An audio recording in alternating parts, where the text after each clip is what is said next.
But you know, the problem is, it's not just, as big of a problem as Pelosi and the Lindsey Grahams and the Mitch McConnells and the Chuck Schumers of the world, and I can go on and on, Debbie Wasserman Schultz's of the world. You know, I don't think there is enough criticism, and I have been kind of, you know, I've bitten my tongue a number of times when it comes to AOC. But there are many reasons why what she is doing in terms of running cover for the establishment, this is not only ruining her credibility. Forget that. That doesn't mean anything to me. You could do whatever the hell you want and sink your own career in thinking you're going to run for president and somehow get, you know, millions of people behind you. You're a fool. I mean, that. The real problem with people like AOC is that she is basically giving a complete lack of hope to people who want to change the system, who believe that fighting with it is actually worth it. If somebody like her, who is supposed to be, you know, more or less the face of a future generation of political progressive leaders, she has been throwing that away for a number of years now. But what she did on the Sunday morning show, I mean, to me, and we're going to cue up the clip right now. It's embarrassing. She should be embarrassed. It's embarrassing. This is about as bad as anything I've ever seen, and it's. You haven't seen this, Shahid? She doesn't have the courage to actually. I don't think I have. No, I'm sure. It's doesn't have the courage to actually take a stand on something, twisting herself into a pretzel, which not only hurts the movement, it makes you look like a coward. You don't even have the guts to actually put your foot down and stand on something. At least say, I support what Israel's doing. You know, you could say a lot of things about Biden, but at least he's pretty crystal clear that he's a genocidal maniac. He's not tiptoeing around that. Very little. But I think what is most important is saving these lives, ensuring the release of hostages, and in my view, negotiating a ceasefire. Some of your colleagues, and we talked about what's happened at the protests this week, have called the president Genocide Joe. Some of your colleagues have accused the president of supporting genocide, including Rashida Tlaib. Do you agree with that word, genocide, that the president's been supporting a genocide, or does that go too far?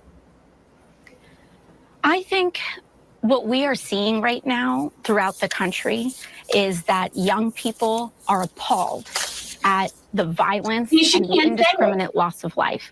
We are not just seeing 25,000 people that have died in Gaza.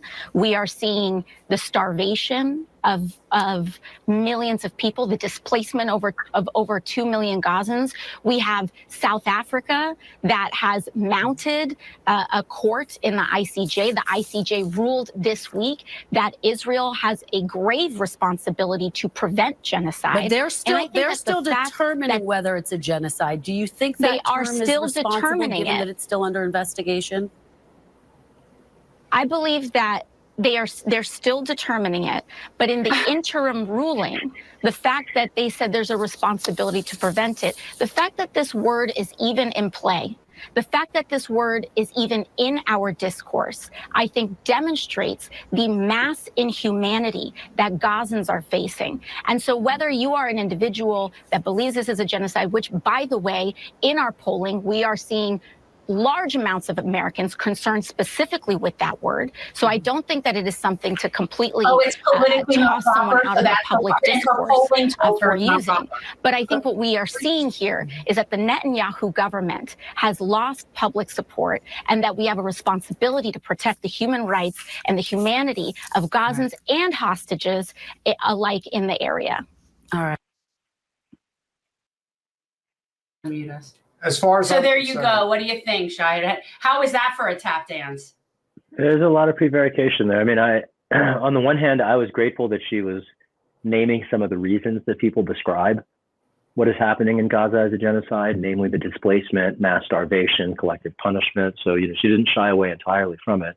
I'm reminded, particularly, Ryan covers this in his book, that she had early in her career, one of her first public stumbles was when asked about the Israeli occupation of Palestine, well before the recent escalation of the genocide. And, you know, she sort of fumbled that question. And, you know, it could well be the case that she basically learned the same lesson that Obama did when he was the president, which is that Americans don't care and there's nothing to be gained where I'm standing for human rights. And, when he tried to close Guantanamo and stuff, and he got sold out by congressional Democrats within weeks of him reaching the White House, he ran for the right-wing hills ever since. And no one ever heard him talk about civil liberties after that, except to, violate them more. I have a particular perspective here. So I ran for Congress in 2018, which was the year that Alexandria Ocasio-Cortez won her seat. And I won 1,000 more votes than she did in our respective races. Hers were enough, I think it was 16,000 were enough to take her to Congress. I won 17,000, that was enough for third place in my district. I came back in 2020, attempting to try to, support her and some of the other voices in the squad that had emerged as seeming alternatives to the corporate establishment, and then watched them over the course of that cycle basically side with the establishment over and over again. I since we started talking this evening about Nancy Pelosi, I'm particularly aware that when Pelosi was on the ropes, the squad backed her. They backed her for the speakership. They endorsed her reelection. At no point have they actually publicly crossed swords, even while she was publicly kicking down at them relentlessly. And the unilateral disarmament by voices in Washington who we, describe as progressive, their willingness to play along, their unwillingness to leverage their position as they've had opportunities to do time and time again. They've had the margin among themselves to do things like deny Pelosi the gavel, absent a promise to, for instance, bring a universal health care proposal to the floor for a vote. These are tactical failures that ultimately enable strategic losses.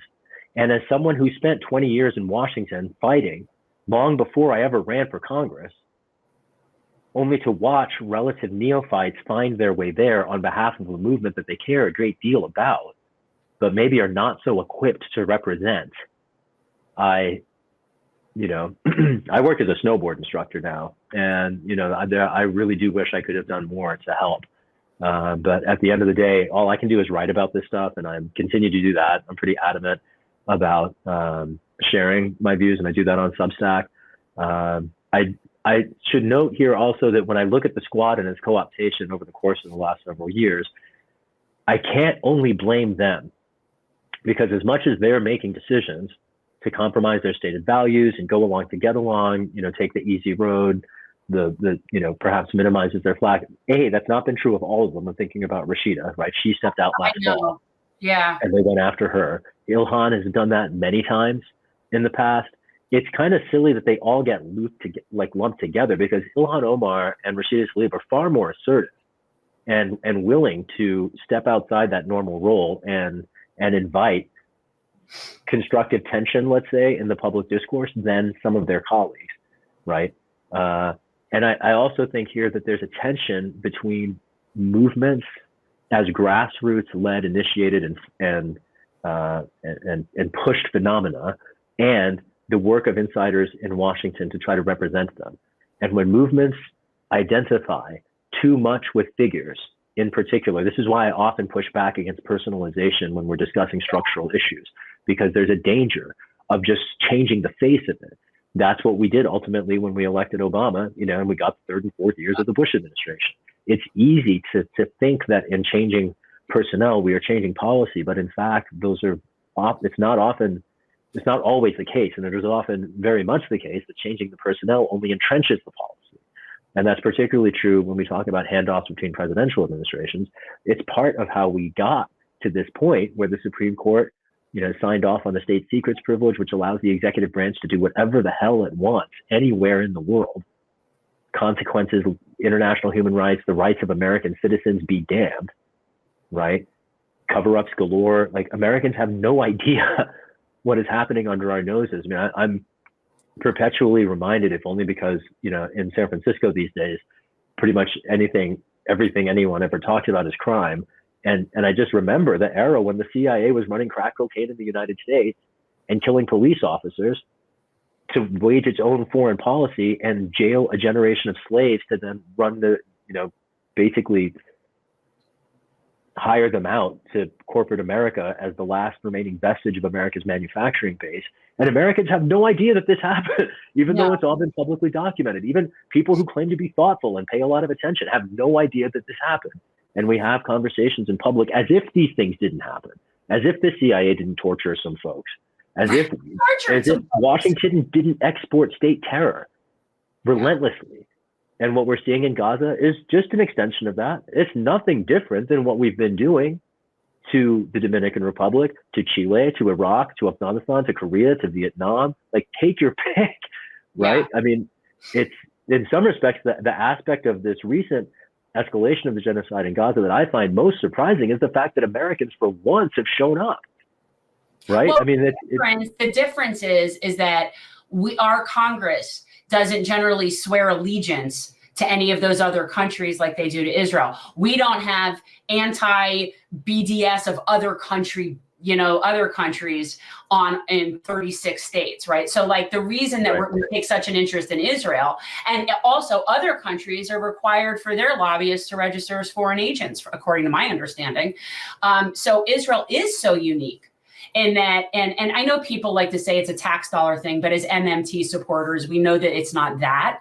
But it really is our collective resources and our country's name backing it regardless. So it's different. In other countries, I don't think people feel that sort of betrayal of their Congress the way it is here, where it's like, are you kidding me? Who are you? And what's ironic really about it is the history of Jewish people, which you probably know this because you're very well read. But like one of the biggest reasons that Zionism even came about was this idea of Jews as being double agents and not being able to serve their European country. They're always going to be outsiders. They're always going to be Jews. And the only way that Jews really thought that they would have any legitimacy and be taken, have any sense of collective power would be to have a national state. That was the premise. Obviously, that's not how it went down. But so it's the same thing. It's like they really are just, yeah. We're in a really bad way right now, but yeah, that's what I mean. It's ironically now Jews are there. They've created this, but originally that wasn't the plan. Thanks for watching. If you want to support our mission to transform politics into service, please like this video, subscribe, follow us on social media, and consider joining our Patreon, where you'll get early access to our interviews as well as other exclusive content. Links are in the description. Peace out.